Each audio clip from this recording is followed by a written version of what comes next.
Hello बच्चों, let's read the question which says that discuss the following disorders of circulatory system coronary artery disease. यहाँ पर हमें circulatory system से related एक disorder है coronary artery disease, इसे discuss करना है। यहाँ पर जो की कॉन्सेप्ट यूज होगा इस क्वेश्चन में वो क्या है? Here the key concept is circulatory system disorders, circulatory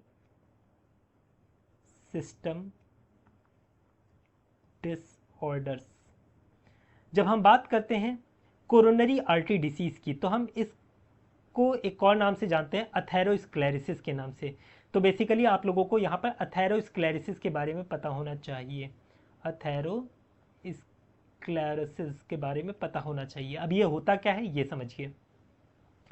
देखिए, जो हमारे हार्ट तक जो ब्लड वेसल ब्लड पहुंचाती है, मान लो वो ब्लड वेसल इस तरीके से है, ये है ब्लड वेसल।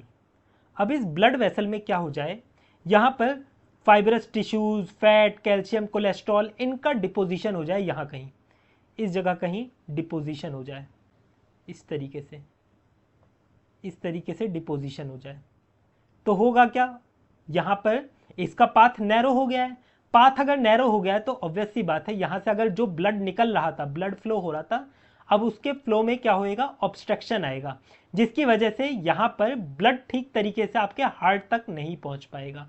इसी कंडीशन को हम क्या बोलते हैं, इसी कंडीशन को हम बोलते हैं अथेरोस्क्लेरोसिस या फिर कोरोनरी आर्टरी डिसीज। ठीक है, कोरोनरी आर्टरी डिसीज को ही बेसिकली हम ये कहते हैं। यहाँ पर डिपोजिशन किस चीज का हुआ है, ये जो प्लाक का फॉर्मेशन हुआ है ये हुआ है कैल्शियम की वजह से। कैल्शियम हो गया, फैट हो गया, फाइब्रस टिश्यूज हो गए, फाइब्रस टिश्यूज हो गए, इनका डिपोजिशन जब हो जाए उसी कंडीशन को हम बोलते हैं अथेरोस्क्लेरोसिस। यहाँ ये क्या करती हैं, ये नैरो कर देती हैं हमारी आर्टरीज को।